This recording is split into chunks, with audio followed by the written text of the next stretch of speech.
Good evening, everybody, and welcome back to the channel. So we're at my home shop tonight. I just got my wood burner lit. I'm trying to get some heat in here. I don't have heat in here. I don't leave it heated all the time because I don't have a ceiling. I got a little bit of insulation between the tin, but I'm not going to spend the money on this building because I don't plan on staying here much longer. Hoping to have my new shop by next winter. So anyways, getting to what I want to get to here. I got a fun little tool project I want to do this evening. Now don't get me wrong, I absolutely love GEARWRENCH products. I love all their tools. I carry them on my truck. We've got them in the shop. Absolutely love them. Unfortunately, I'm not sponsored by GEARWRENCH, but maybe someday I'll get some GEARWRENCH tools to work to use on the channel more than what I've got. But here's what I got going on, and I think this will be fun. A couple of weeks ago, I bought this 1/4-inch drive long GEARWRENCH ratchet, and I thought it'd be nice for up in places where I can't get my arm up in there easy to get bolts out. I could use this and still have plenty of leverage to break things loose. Well, I decided yesterday I was taking the rear drive shaft out of our 621 case payloader in the shop. I decided to go grab this ratchet out of my truck and take the bolts out of the rear drive shaft so I could pull the seal housing off and change the seal that was leaking in the transmission. And I broke the bolt that holds the head to the handle. So I was like, well, that bolt's really small. I thought, well, I could take it for warranty, but I want to make this tool better. And maybe at GEARWRENCH, if they see this, they'll be like, oh, we could do that. We could manufacture them like that. So this head's not bad. It's rather small. This comes out. Suppose you can change that out for different ones, like Phillips screwdriver or whatever. I think they have a whole set that goes in here, but I just bought this ratchet as a ratchet. So I don't really care for that. And it's not much smaller than a 1/4-inch normal flex head ratchet. It is a hair, but not much. So what I want to do is I want to take the head off of this ratchet and I want to put it on this handle because I really like this handle and I really can't find anything on Amazon or their website that has this handle with this head on it. So as you can see, when I take this head off here, this is a lot beefier setup. And them bolts really weren't that big that I was taking out of the U-joint straps on the loader. But as you can see, that's quite a bit larger bolt there. That's at least twice the size of what was in here. So what we're going to do is we're going to go ahead and take this to the mill. And we're going to drill these holes out. I'm going to re-tap one side so that it can thread in like it did in this handle. And then I will have a long-handled normal flex head. Now we will have to cut either the horseshoe out a little bit or we'll trim a little off the ratchet head to make this work. And this ratchet's, I think, only 23 bucks, so it's not like I'm destroying, you know, $100 worth of tools here playing around. But I can make something that I'm going to enjoy using. So we'll see what we can do. I think this will be kind of cool. Well, we're over here at the mill now. I got a 13/64 drill bit. That's what we're going to start with. So we need to drill our first hole. Our first hole has to be drilled, and then the next hole will be smaller, and that's the one that we'll just drill, and then we'll tap the threads in. Bring this down. I've already got everything set up. I had to put some shims under there, some bar stock shim. Well, I got some key stock, some bar stock under there. And I shim that up so it's not so deep down in the vise. Find my oil can here real quick. What do I do with it? Oh, here it is. Squirt a little oil on there. Machining oil. Go ahead and drill it.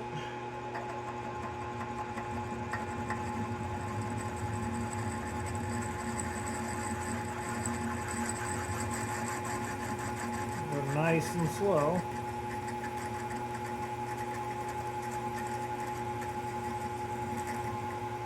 actually have to countersink this also a little bit, where the head of the bolt goes in. Alright, so there's our first hole. Now, I'll get my other drill bit that I need to drill, and then we can tap it. Well, I'll go ahead and drill our second hole. I turned it over. We'll start with a smaller bit than what I need.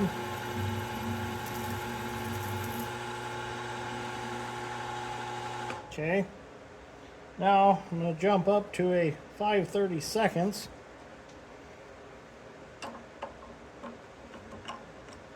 And I'm hoping that 5/32 is going to be big enough, because I need to use a M5 by 0.8 tap.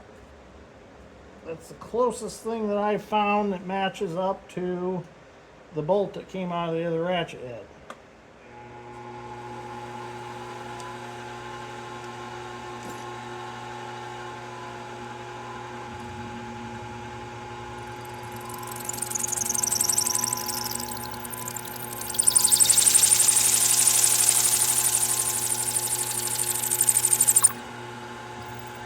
Now, I don't know why that drill bit ain't drilling.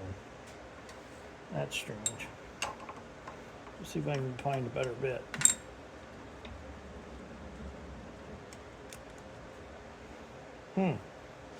Interesting.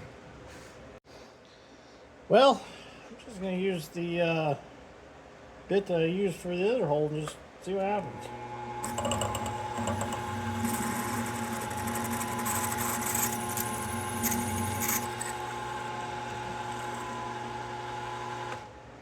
All right.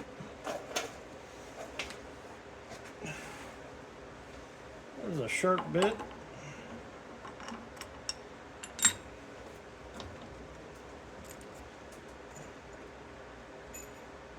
Go ahead and get our tap set up here. I thought I was going to have to use a smaller bit, but after doing a little more research, I realized I can get away with using that same bit. It'll work. Go ahead and get our tapping tool here, our spring load tapping tool put in. Still got some sawdust on my mill vise here from when I was working on the pieces for the 690B RC excavator project. Put that in there like so. Run this up. Oh boy. It's not. I need just a little more.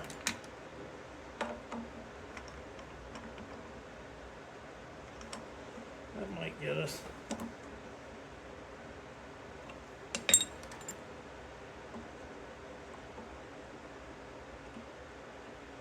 Ooh, so close. Gain a little right here, maybe. No, maybe not. Oh, there we go. That'll work. Now, the nice thing about the tapping tool is that it helps you keep your tap straight up and down. Oh, this is going to work nice. Okay.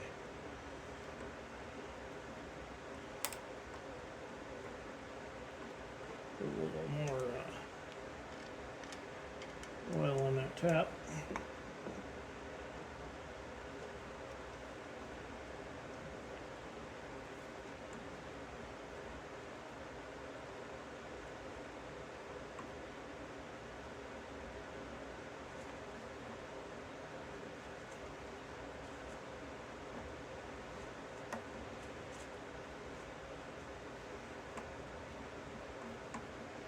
It's not going to hurt if these threads are a little tight. It'll help keep that bolt in there.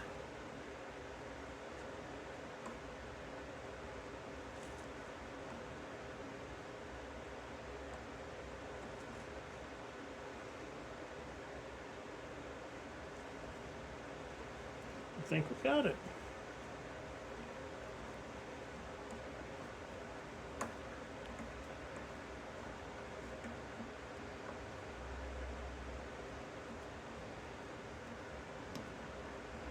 I think we got us some threads.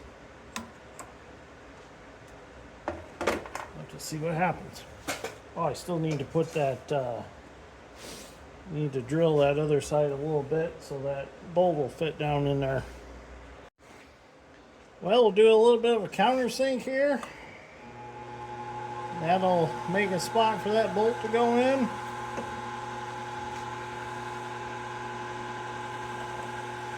I'm going to speed down this a little bit.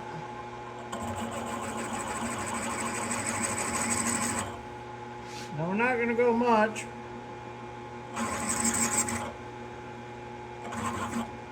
About right there is about all we need. Alright, let's clean it up and take it over and reassemble.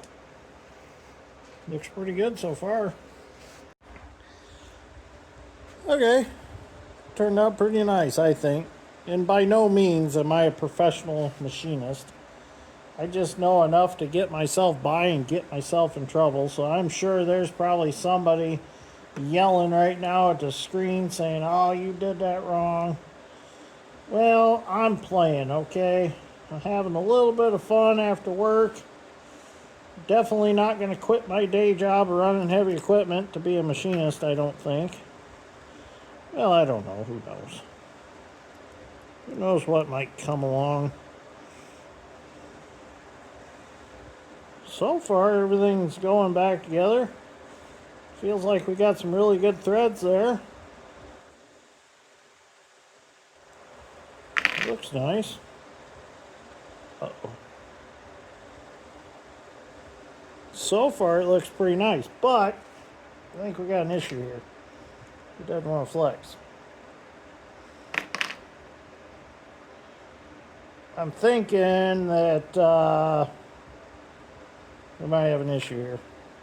I might have not took something into consideration, but I think we can fix it, no problem. I think it'd be a fairly easy fix here. I'm thinking, and I should have looked at this.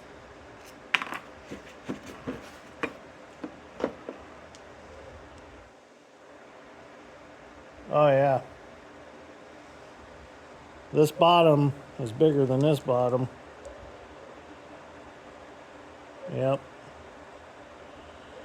Alright. Easy enough. I think we can do a little mill work and make some things work here. Let me do a little investigating. Well, a little mill work's gonna solve this problem here. I'm gonna go ahead and just take out a little bit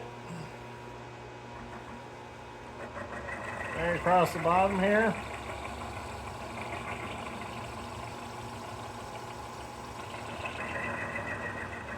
Make some room for that locking mechanism to work.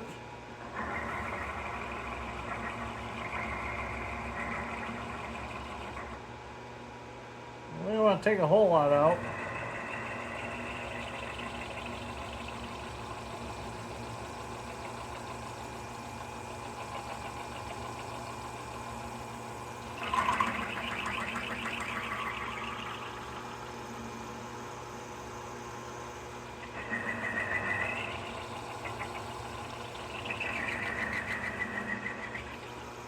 It's kind of a hard thing to hold in a vise because it's got so many rounded edges and things.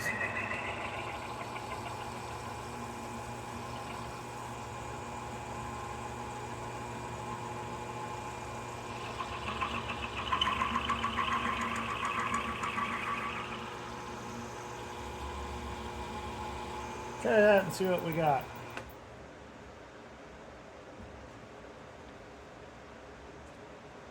That might work. Maybe. See what happens. Well, let's go ahead and put it back together and see what we got here. Put our locking mechanism back in there. Put our head in.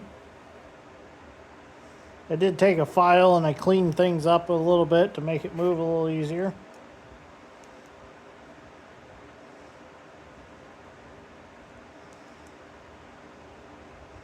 It's a a little bit tight, but that's okay. I'd rather it be a little tight than a little loose. I don't use a flex head all that much, but it's nice to have one when you need one.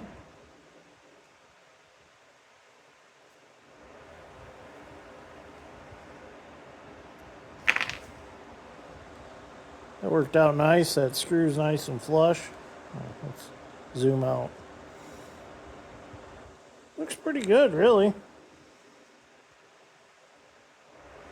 The lock works, stays where it should, and it still flexes.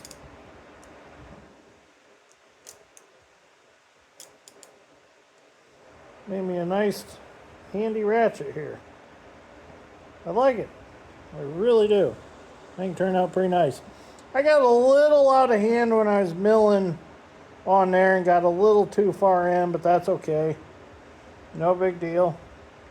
Still turned out nice.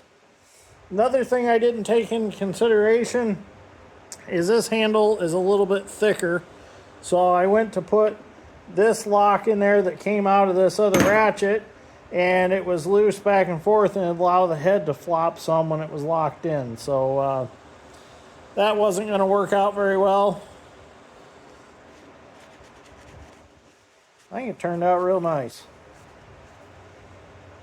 Let's go test it out on something and see how it does. Well, let's give her a try. I've got a 3/8 bolt and a nut here in my vise, and we're just gonna see if we can do a little torture test here.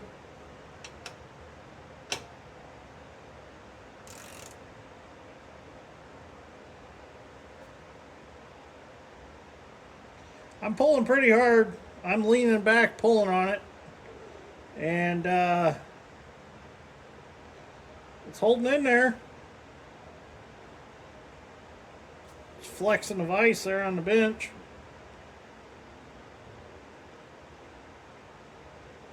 I think it's going to pass my test. I think it's going to work well for what I want it for. So, turned out real nice. That'd be nice if GEARWRENCH would actually make that. I'd definitely buy one. Well, I got one now, but I'd definitely buy one if they'd make one. So this was the 81030 ratchet that I started, or that was the broken one. And then I used let's come over here. Set the camera down here. And then the ratchet that I used to make this out of was the 81015A-07. So, hey, I could put that head back on that one and just make a flex one out of it, or do something. Well, no, I can't, because I took the bolt from that one for this one. So anyways, thank you for watching. I greatly appreciate it. I know it wasn't a very exciting episode, but it was something to do on a cold, wet, rainy night when I really can't do anything else. So I'm going to head to the house and get some dinner, and then I'm going to sit down and mess around with Fusion 360 for a while and finish getting all that figured out for use with the Arc Droid.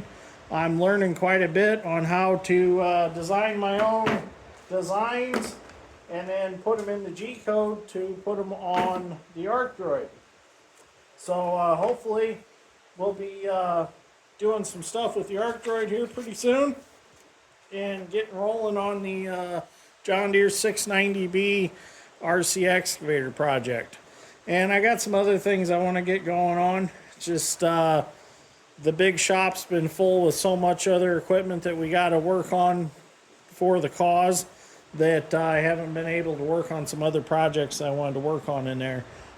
In fact, I do have a project in the corner right now that doesn't take up very much space. I've got a 1950s Miller welder generator in there, and I'm waiting on a carburetor kit for it. I did start a video, but realized I needed a carburetor kit. Carburetor needed to rebuilt before we could go any farther.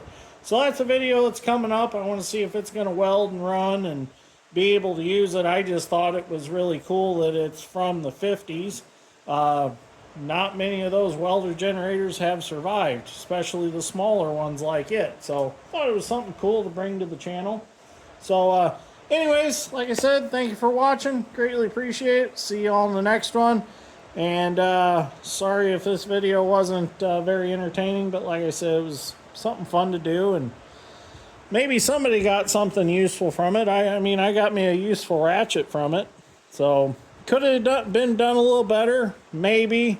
I just wish I wouldn't have got a little too crazy doing the milling on it and took that corner out. But like I said, it's hard sometimes to clamp odd objects in a clamp or in a vise.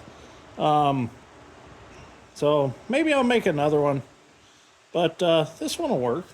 This one will work just fine. So if you look through a lot of guys' toolboxes, you'll find a lot of modified random tools, especially if they've done it for years. Like I've got my Uncle Dale's toolbox, and Uncle Dale was a truck mechanic, and I was able to buy his toolbox. My dad and I bought it, and there are so many tools in there that if I can't figure out something, if I can't get to a nut or a bolt or something on, let's say, a 400 Cummins, for instance, I'll go to that box and I'll pull out a wrench that's bent funny and be like, oh, it all makes sense now. Uncle Dale was here.